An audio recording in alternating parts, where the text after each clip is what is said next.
I think that's going to make a good piece of pipe right there, and maybe right there. Ooh, right there. Let's get them. So, here we are. There's our 3 pieces. And you see it's all crotch wood. Those pesky crotches that are too big for a lot of stuff, or too small, as you end up throwing out, you get tired of making wall hooks or something out of. Well, they can make great pipes if your wood is right. And the wood here is cherry.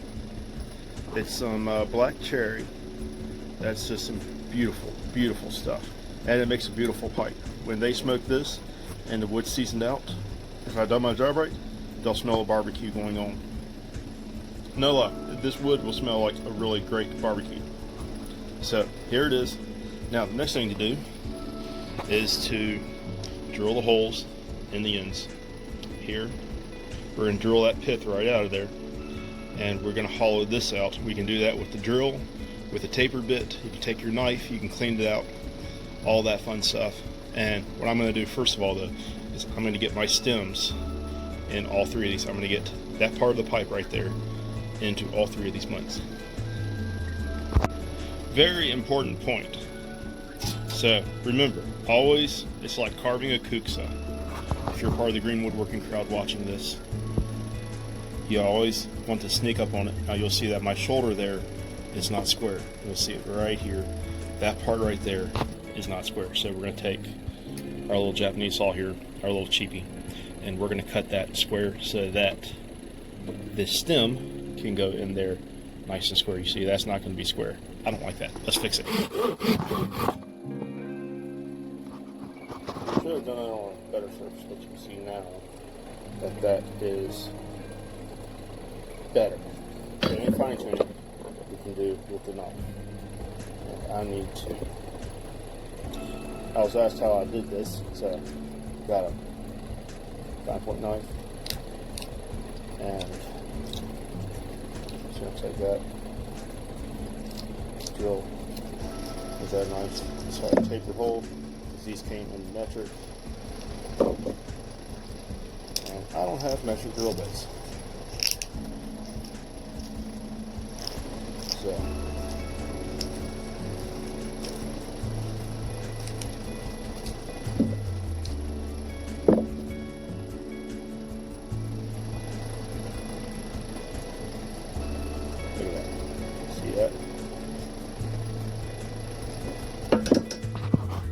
That boy right there, can you see? It's nice. See those angles? This angle here, nice angles. And when we get done with it, yeah, we might work on this angle a little bit so that, but the weight of this is pulling it down. All right. There they are. All 3 of them. Got the stems on them. The angles look good. The fill is great. Now, let's reduce the weight. Even though the way that that's looking, yeah, I could almost just drill holes in those and just call it done. Because those look sexy. I'm going to have to experiment with that. So, there we are. All right. So, we got these guys drilled out. Now I do that because that gives me a reference point. That gives me a reference for where the bowl's going to be, and if I use my knife, get in there, cut the bowl out, it gives me a starting point. All those are just starting holes. So there's the center, here's the knife, and what we're going to do is get in there just like that. Okay, that's it. And this takes a little bit of time because you don't want to be breaking your knife. You don't want to be breaking off that edge. This is pure abuse on a flex cut knife like this. But for the quality of the tool, it's a really good tool. It survives. So they're using good steel, good temper, and you just keep working up. Now, that's that way. That way is a slow way to do it. But that's what I got. You can do several things. You can use a core box bit from a router, which is like a bullnose bit that you can plunge down. You can take a spade bit, you can grind it down to the shape you need, plunge that down. You can even use a tapered step. You can even use a tapered drill bit for it, and that's like a big step bit, but the sides are smooth, so you don't have any ridges in there for the tobacco and stuff to get caught up on. That's it. Plain and simple. However you get that wood out of the center of that for the bowl, and however you can get that stem drilled out, that's it. And the rest is carving. Well, you can see the route I took. So that's going to go in there like that, and we are going to clean that out. Alright, you can see the way I put it. Okay, so it's nice and true. So I took a spade bit, I ground it down, one of the cheap ones, and it almost fits down into my pipe perfectly. So it's going to be just about like that. So it fits down in there, fits in there good. Let's drill it out.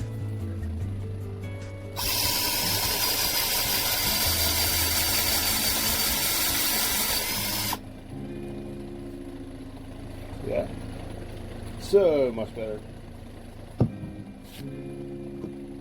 Do this one.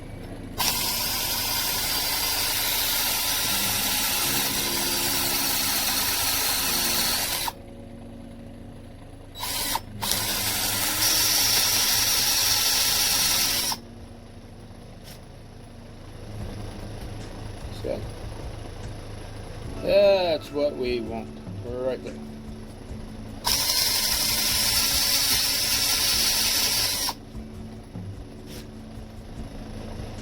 Beautiful. Beautiful.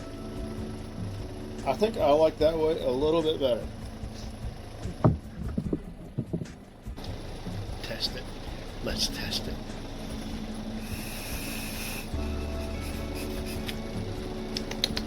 Got really good airflow, man. Got really good airflow.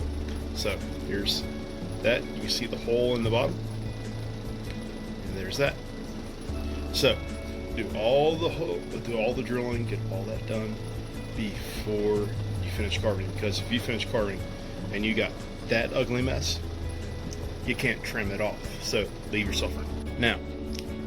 Now to carve these things out, you can use just about anything. You can use a pocket knife, you can use a Dremel, whatever you have on hand to carve, chisels, gouges, etc. Whatever texturing you want to put on it, hey, the carving's up to you. The wood you choose has to be a smokable wood. You have to be able to smoke from it and use it. It has to be a good pipe wood, and cherry just happens to be a great little pipe wood. So we're gonna get a carving with the knife. Oops, we're not quite there yet.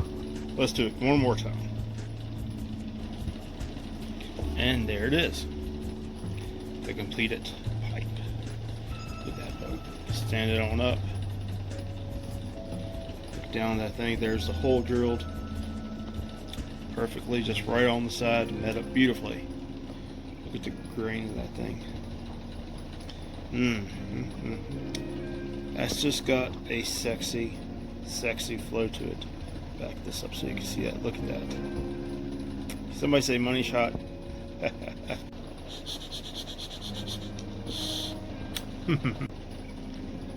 There's pipe number 2. And for that, hey, we're gonna let this one be. I just like the way that looks. I'm sorry. We are just going to let that one be. Now, see how it likes to drop. So we might have to take and straighten the stem up just a little bit.